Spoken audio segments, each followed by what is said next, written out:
দেশে বেঁচে আছি বা এখনো জীবিত আছি। ওই যুদ্ধের মতন বলতে একটি ফুলের জন্য আমরা যুদ্ধ করি। আমরা ঠিক আমাদের ওই বোনটা একটি ফুল। সে বোনকে ফুলের মতন বাঁচাইতে হলে আমরা আমাদের জীবন আগে দিব। তারপর আমার বোনের জীবন নেবে। রানা শিকদার, কি বলেন আপনি? তো আপনাকে অসংখ্য ধন্যবাদ। দেশের একটা কঠিন মুহূর্তে আজ আমরা মুখোমুখি। সামনের মাসে আগামী জাতীয় নির্বাচন। সেই মুহূর্তকে সামনে রেখে আমাদের জেনজির যে প্রজন্ম, অনেকে অলরেডি আপনার ভোটার হয়ে গেছে। তাদের মূল্যবান একটা ভোট সামনে অনেক কিছুই বাংলাদেশের পরিবেশ পরিস্থিতি তৈরি করবে। বিষয়টা হচ্ছে যে আপনার জুলাই আগস্টে আমাদের যে জেনজির প্রজন্ম বা আমি যে প্রজন্মের, এরা একটা ভাবে প্রতারণা বা একটা মিস বলতে পারেন, ভুল করে বা আবেগে পড়ে একটা আন্দোলনে গেছিল। তারা বুঝতে পারে না এটা একটা ছিল ষড়যন্ত্র। এই দিক দিয়ে খেয়াল করলে হয়তো এটা আপুটি যে কথাটা বললো যে অনেকে বুঝতে পারতেছে, অনেকে ভুল স্বীকার করতেছে, অনেকে ফিরে আসতে চাচ্ছে, কারণ তাদের একটা ভয়। ভয়টা হচ্ছে মবের ভয়। আজকে আপনি কথা বলতে যান বা জুলাই আগস্টের পরবর্তীতে যারাই এদের বিরুদ্ধে রুখে দাঁড়াইছে বা যারাই এদের ষড়যন্ত্র গুলো ফাঁস করছে, এদের কিন্তু মবের শিকার করা হয়েছে, অনেককে গ্রেপ্তার করা হয়েছে, অনেকে চিরজীবনের জন্য মেরে ফেলা হয়েছে বা অনেকে এখনো গুম। এইসব জায়গা থেকে একটা ভয় আছে। মানে আমাদের এই ভয়গুলো দূর করতে হবে। কারণ বাংলাদেশটা যদি ধ্বংস হয়ে যায়, আমি আপনি কেউ বাঁচতে পারবো না। বাংলাদেশটাকে বাঁচাতে হলে আমাদের মতন প্রজন্মের যারা আছি আমরা, আমাদের এগিয়ে আসতে হবে। আমাদের এই ভয়কে জয় করতে হবে। ভয় এগুলো কোনো কিছুই না। যেহেতু 1971 সাল আমরা ইতিহাসে পড়েছি, শুনেছি বাপ দাদাদের কাছ থেকে, সেই 71-এর মতন আমাদের আবার একটা যুদ্ধ করতে হবে। আর এই যুদ্ধের সম্পূর্ণ দায়িত্ব বা নেতৃত্বই এই প্রজন্মের উপর। আমি সবসময় একটা কথা বলি যে তারুণ্য জাগলে শেখ হাসিনা ফিরবে। এই তারুণ্যকে জাগতে হবে। বাংলাদেশটা যদি আবার স্বাধীন করতে হয়, বাংলাদেশটা আবার যদি সেই নিরাপদ করতে হয়, আমার আপনার পরিবার, আত্মীয় স্বজন বা আমাদের এই প্রজন্মকে যদি ভালোভাবে বাঁচতে হয়, তাহলে শেখ হাসিনাকে ফিরিয়ে আনতে হবে। আর শেখ হাসিনাকে ফিরিয়ে আনার প্রথম উদ্যোগ নিতে হবে আমাদের এই তারুণ্যকে। কারণ 1971 সালে আমরা দেখেছি যে আপনার ভাষা আন্দোলন থেকে শুরু করে 69 গণ অভ্যুত্থান, সবকিছুতেই 71-এ তরুণ যারা ছিল তারা দেশের জন্য যথেষ্ট একটা ভূমিকা পালন করছে। এখন এই 24-এ 25-এ এসেও আমাদের সেই ভূমিকা পালন করতে হবে। তাই যাদের মধ্যে ভয় কাজ করতেছে, ভয়কে দূর করতে হবে। দেশের স্বার্থে, নিজের স্বার্থে বা জাতির স্বার্থে আমাকে আপনাকে জীবন উৎসর্গ করতে হতে পারে।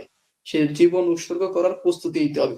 আর সর্বোপরি কথা হচ্ছে যে আমাকে আপনাকে বাঁচতে হবে। আমাকে আপনাকে বাঁচতে হলে, আমার পরিবারের নিরাপত্তা চাইতে হলে আমাদের প্রতিবাদ করতে হবে। কারণ দেশে তো এখন আপনার কোনো কথা বলার অধিকার নাই। অধিকার, আজকে আপনি কথা বলতে গেলে আপনি মবের শিকার হবেন। শিক্ষকরা কোনো কথা বলতে গেলে সেই শিক্ষক, যে শিক্ষক জাতির মেরুদণ্ড, সেই শিক্ষকদের আজকে লাঞ্ছিত করা হচ্ছে, তাদের আজকে আপনার জুতার মালা দিয়ে আছে। এরকম ঘৃণিত বাংলাদেশ হয়তো যুদ্ধের পর ইতিহাসে এরকম বাংলাদেশ আমরা দেখিনি। আপনারা দেখছেন কিনা জানি না, আমরা আমাদের এই বয়সে এসে এরকম বাংলাদেশ কখনো দেখিনি। এই যে একটা প্রজন্ম সম্পূর্ণ ভুল পথে চলে গেছে, এই প্রজন্ম ক্যান্সারে আক্রান্ত হয়েছে। এই ক্যান্সারে তাদের সর্বশেষ মৃত্যু। এই যে এরা যে ক্যান্সারে আক্রান্ত হয়েছে, এদের সর্বশেষ ফলাফল হবে মৃত্যু। পুজো, পুরো প্রজন্মটা একটা খারাপ দিকে চলে গেছে। আপনি একটা জিনিস খেয়াল করবেন যে হাদির মৃত্যু, হাদি, আমি আমার মুখের ভাষা একটু খারাপ করি, হাদি একটা গালাগালি দিয়ে কিন্তু উল্লেখ করছিল। সেই গালাগালিটারে শাহবাগে সামনে নারী জাতি, মায়ের জাতি বসা, বোনের জাতি বসা, ওই দিক দিয়ে একজন স্লোগান দিচ্ছে। আমি আপনাদের সামনে আমি কথাটা বলতে পারতেছি না, গালাগালিটা। আর সেই গালাগালির সাথে তারা তাল দিচ্ছে, তাদের তাদের অঙ্গ প্রত্যঙ্গ নিয়ে, নারী জাতির অঙ্গ প্রত্যঙ্গ নিয়ে একটা বিরূপ মন্তব্য, খারাপ মন্তব্য করা হচ্ছে। আর তারা সেই সাথে হাতে তালি দিচ্ছে, স্লোগানের তাল মিলাচ্ছে। তাহলে আপনার বুঝতে হবে যে এই প্রজন্ম কোন দিকে চলে গেছে, আর এদের মস্তিষ্ক বা এরা কত দূর চলে গেছে। এই প্রজন্মকে ফিরে আনতে হবে। আমার, আপনার বা আমাদের মতন যারা আছে তাদের, যারা ভুল পথে গেছে তাদের বোঝাইতে হবে। যারা ফিরে আসতে চায় তাদের সাহস দিতে হবে, তাদের পাশে থাকতে হবে। হতাশার কোনো কারণ নাই। কারণ মাননীয় প্রধানমন্ত্রী শেখ হাসিনা যেহেতু আছেন, আর বাংলাদেশ ছাত্রলীগ আপনার সাধারণ শিক্ষার্থীদের দল, যে কারো যে কোনো সমস্যা হলে আমাদের জানানো হোক, বা সাদ্দাম ভাই আছে বা আমাদের সিনিয়র বড় ভাইদের যারা আছে তাদের জানানো হোক যে একটা মেয়ে কথা বলতে চায় বা একটা ছেলে ভুল বুঝতে পারছে, তারা ফেরত আসতে চায়, তারা তাদের ভুল স্বীকার করতে চায়, তাদের এই সমস্যা। আমরা আশা করি বাংলাদেশ ছাত্রলীগ ও আমাদের জায়গা থেকে আমরা তাদের পাশে দাঁড়াবো এবং সর্বোচ্চ দিয়ে তাদের জন্য করার চেষ্টা করবো। আর আমরা আশা রাখি আমরা ততদিন এই দেশে বেঁচে আছি বা এখনো জীবিত আছি, ওই যুদ্ধের মতন বলতে হয় একটি ফুলের জন্য আমরা যুদ্ধ করি, আমরা ঠিক আমাদের ওই বোনটা একটি ফুল, সে বোনকে ফুলের মতন বাঁচাইতে হলে আমরা আমাদের জীবন আগে দিব, তারপর আমার বোনের জীবন নেবে, তারপর আমাদের আর একটা ভাইয়ের জীবন নেবে। তাই আমরা আমাদের জন্য যুদ্ধের জন্য প্রস্তুতি আছি, ভয়ের কোনো কারণ নাই। সত্য সত্য সত্য কোনোদিন চাপা থাকবে না, সত্য একদিন একদিন দিনের আলো মতন প্রকাশ হবে। তাই যদি কেউ জুলাই আগস্টে কোনো ভুল করে বা সেই ভুলগুলো এখন বুঝতে পারতেছে বা সেগুলো স্বীকার করতে চায়, কিন্তু কোনো কিছুর ভয় বা তাদের কেউ হুমকি দিচ্ছে বা তাদের কোনো সমস্যা, একেবারে নির্দ্বিধায় আপু আছে, সুলতানা আপু আছে, আমাদের কাছে জানাবেন। আমাদের সিনিয়র বড় ভাইরা আছে, ছাত্রলীগের সাদ্দাম ভাই, ইনাম ভাই আছে, পরে জেলা পর্যায়ে সিনিয়র বড় ভাইরা আছে, তারা আপনাদের পাশে আছে। এবং সর্বোপরি শেষ কথা যে জননেত্রী শেখ হাসিনা আপনাদের পাশে আছেন। শেখ হাসিনা অনেক আগেই বলে দিয়েছে যে আমার সাধারণ শিক্ষার্থীদের উপর কোনো অভিযোগ নাই, কোনো মান অভিমান নাই, তোমরা পড়ালেখার টেবিলে ফিরে যাও।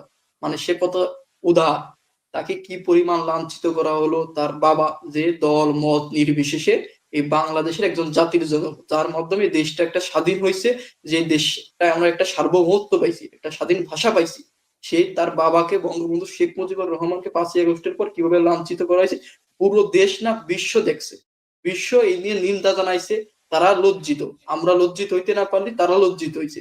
সে তারপরও বঙ্গবন্ধুর কন্যা জননেত্রী শেখ হাসিনা, সে নির্দ্বিধায় বলে দিয়েছে আমার কারো প্রতি কোনো অভিযোগ নেই। জুলাই আগস্টে সম্পূর্ণ একটা ষড়যন্ত্র হয়েছে, এগুলো যারা যত তাড়াতাড়ি বুঝতে পারছে তত তাদের মঙ্গল হচ্ছে।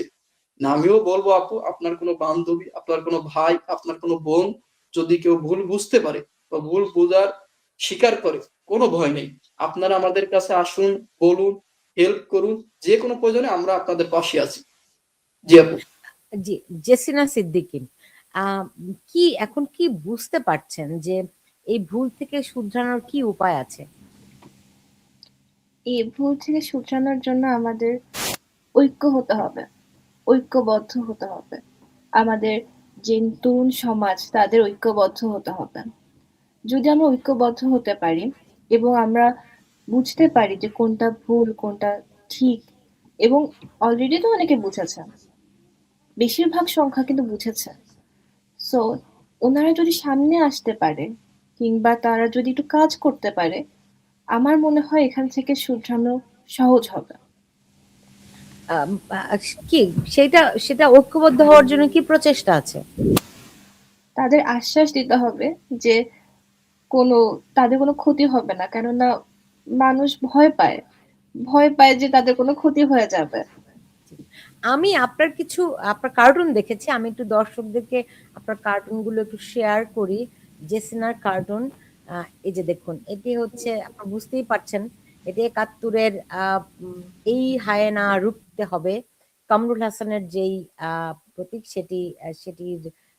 সেটি নিয়েই বোধহয় এঁকেছে, তাই না জেসিনা? এটি জি হচ্ছে, আমি বুঝতে পারছি, জারা, রাইট? হ্যাঁ। জি তারপরে মাহফুজ আলম, রাইট? জি এটা দিয়ে কি বোঝাতে চেয়েছেন জেসিনা? এক সময় একটি সময় আসবে যে সময় যেহেতু মোহাম্মদ ইউনুস বয়স্ক, সো ওনার লাঠি নিয়ে যেতে হবে। তবে মানুষজন যেভাবে ক্ষিপ্ত ওনার উপর, আহ তাড়া করবে ওনাকে, প্লাস কিছু সংখ্যক মানুষ এটা দেখে মজা নিবে দূর থেকে কাছ থেকে। বেসিক্যালি এটা এটাই বোঝানো হয়েছে এখানে, হুম, একটা ফিউচার টাইপের। ওকে, মানে ইউনুসকে একদিন পালাতে হবে, তাই তো? একদিন পালাতে হবে। আমি তো বুঝতে পারছি। মাহফুজ আলম, সার্জিস, হ্যাঁ, এটা একটু একটু ব্যাখ্যা করেন এদের বিষয়ে। সবার মাথায় একটা ছোট ছোট টুপি দেখা যাচ্ছে। জি, এখানে আসলে একটা রাজা, একটা খুব আইকনিক একটা ছবি ছিল রাজাকারদের একসাথে একটা বসা কার্টুন। সো এটা যে পুনরাবৃত্তি হয়েছে, তো ওনাদের জাস্ট টুপিগুলো অ্যাড করে দিয়ে অ্যান্ড ওনাদের জায়গাটাকে মানে জাস্ট বসিয়ে দিয়ে বোঝানো হয়েছে যে হ্যাঁ তারা আবার এসেছে, সময় আবার রিপিট হয়েছে। ওকে, রাজাকাররা আবার ফিরে এসেছে, তাই তো? জি হুম।